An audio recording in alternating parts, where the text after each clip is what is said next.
In this video, I'm taking a look at the Battle of Marathon in, I believe, 490 BC, if I have it correct.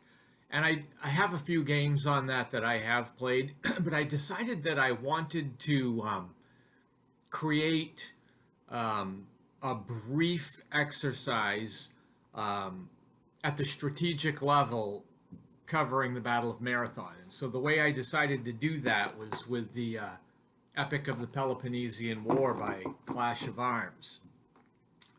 So, of course, this game is really on the Peloponnesian War, which is like 431 BC to 401 BC or something like that. So, Marathon took place about 60 years earlier, and it involved really the Persians invading and trying to punish Athens, essentially. So, of course, this game has all of the map area, and it has forces that are a little bit farther down the line, but at the strategic level, they're abstracted already quite a bit.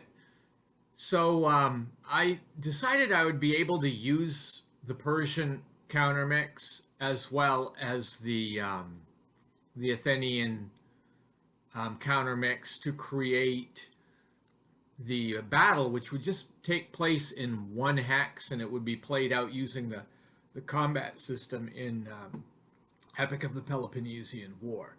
So to do this, I did have to make some leader counters that are not in the game, of course.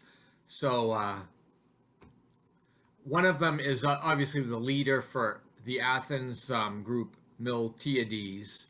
So I made a counter for him, and then I also made a counter for Datis of the Persian leader.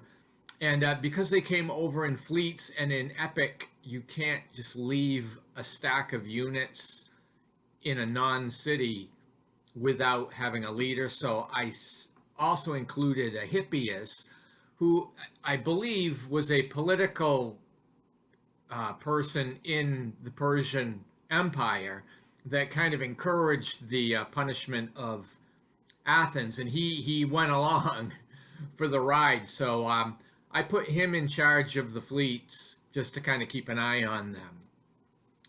So I tried to figure out how to create the forces, and the estimates on the battle is that the Athenians were outnumbered probably more than 2 to 1, and they had perhaps 10 or 11,000 men on hail gathered among the Athenians, and I believe from Plataea, I think they invited Sparta to help out. Sparta said, "Now we're busy, doing religious festivals, so you get this one on your own." And the Persians had about 25,000 plus 1,000 cavalry, so they did quite outnumber these guys. But the Athenians had phalanxes, and so they have heavy infantry, and in the game, these heavy infantry units represent about 1,000 per unit. So, 10 or 11 of those, and you pretty much have the force. And then in Epic of the Peloponnesian War, there are light units, and light infantry units probably are like 1,500 to up to 5,000 men per unit. But they're generally not quite as robust. But in this game, they count like unit to unit is 1 to 1 on the odds, no matter how big. So 1,000-man heavy infantry phalanx would be equal to a 3,500-man light unit. They would be a 1 to 1 attack in this game because you don't figure on combat strength. So it's very abstract, and a cavalry unit in this game is about 1,000 men. So I created a counter mix giving the Athenians about 8 or so heavy infantry, and I gave them maybe 3 light units, which could represent any number of units, just not as hardy. and I gave the Persians a number, like maybe 8 or 9, 8, I think, light units, and then I gave them like 3 cavalry, something like that. So that would those units would probably pump it up to 20 to 25,000 men, but light units. So anyway, I'm going to show you. I mean, all I'm going to do is play out the battle at Marathon with the combat system and the countermix that I created. So in this first photo, right about in the center, you see the city of Eretria burning, and this happened the same year that Marathon happened. Datis went in and to punish them for participating in the burning of Sardis, decided to go ahead and burn them down, which is what happened. Took a bunch of slaves, and I also have a stack of ships there. These are your warships and your transports, which represent a lot that the Persians used to get here. And then the you just below, maybe 3 hexes below, in hex 3929, you see Marathon. So that's kind of where festivities happened here. And so I decided to land, because the game is at such a strategic level. I really didn't worry about where I landed, but probably because there's a little small area of water at the right near in the same hex as Marathon on the south end of it. I probably could have landed there, but I think I landed out on that little peninsula. So we'll take a look at the next picture. So this picture here shows where I've decided to land the fleet, and they're gonna unload their troops. And this picture shows the 2 armies. You have Hippias with the fleet there. They're a little bit out of position, but Hippias is the leader counter that I made. He's 0 rated as a land commander and 0 rated as a fleet commander. But the Athenians aren't going to have any fleets involved in this one anyway. And Miltiades is the counter just south of Marathon. And he's leading the Athenians. And I gave him a 1 for land combat and a 0 for fleet combat. We now have the next picture where Miltiades and the Athenians have now moved into Marathon, and which is where Datis has offloaded into, and that's where there's going to be an epic battle, I think. In the next picture, I've removed all of those, the leaders, and I've put in the battle marker on Marathon, and you can see Hippias is still with the fleet, not participating in the inland battle.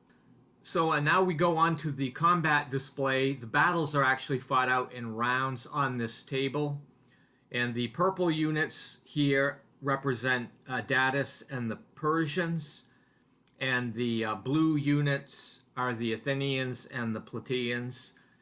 And we can see the Athenian heavy infantry and the Persian cavalry have high morale ratings. They're all rated 5. The Athenian light troops, however, are only rated 3 in morale, and the Persian light troops are 4 in morale.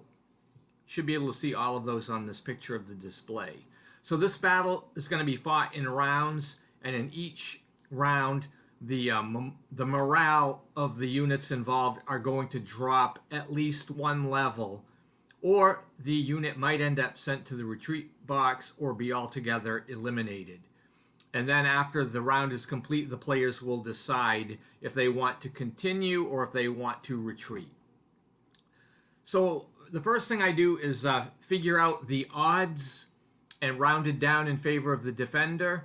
And the odds is figured by strictly by number of units. So this is going to be a 1-to-1 battle because of the amount of units of both sides are pretty much equal. The Persians have more troops as far as in manpower because those light troops can represent as many as 5,000 each, whereas the heavies represent 1,000. Since I start out 1-to-1, the leaders come into play. Miltiades is a +1 column shift, so he's going to improve the odds here, and that's going to shift it from 1-to-1 to 3-to-2. And then because I have the heavies and they outweigh the number of lights in my army, I get another shift. So it's going to be a 2-to-1 combat. Now, I believe historically the Persians actually attacked, but because this is at such a high level strategically, I don't think it matters that much. And the hex that has Marathon in it has no terrain features that would benefit the defender one way or another, so it doesn't really matter who the attacker and the defender is. But as I would have it, apparently, historically, I guess the Athenians chose the battlefield. At least that's what's thought. So I basically roll on the combat chart and find out the results. And after the first round, 3 Athenian light units, the 3 rated 3 units there, are all sent to the retreat box. So that didn't go so well. But on the other hand, 5 Persian units and a cavalry unit also go to the retreat box. So they got whittled down a little bit more, and they won't be involved in any other rounds. Both sides decide to take another round. So I've now set the odds, and the Athenians are actually now outnumbering them in units 2-to-1 because of the retreats.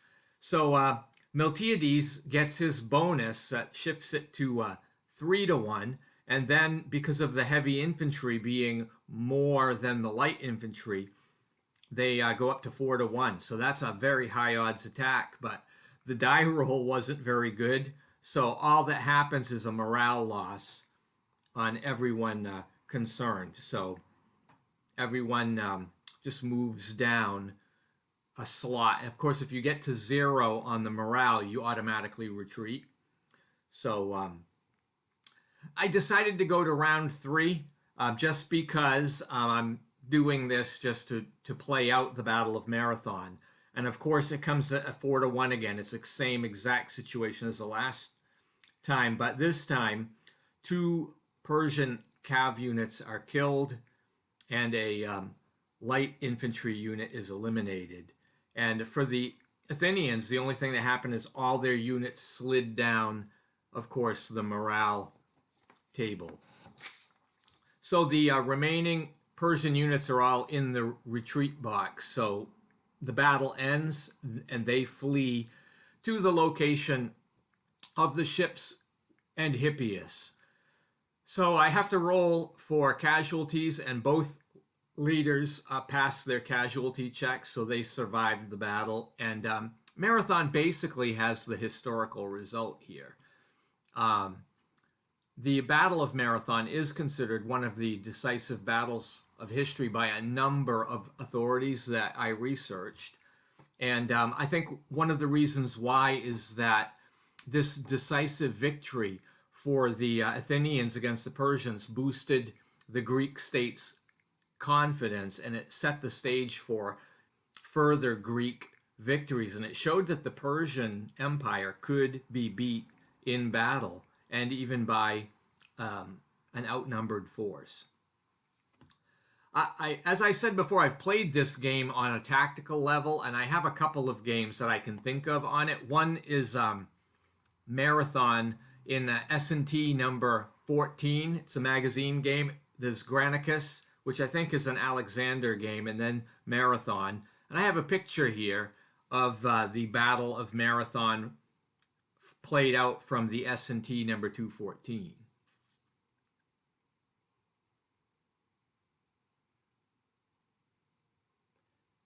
I also know that this marathon battle is in the Great Battles of History game Hoplite. And I have a photo, I think, of a play of this game. It's the setup and then after some of the action, although I removed the distracting status markers and things like that for the picture. Anyway, this was a fun little experiment for me. I hope it wasn't too boring for anyone out there, but I think Epic of the Peloponnesian War is a very cool game, and it has beautiful maps and components. So, and I think it's a serviceable system. So, anyway, thank you for watching, and I hope you have a great day.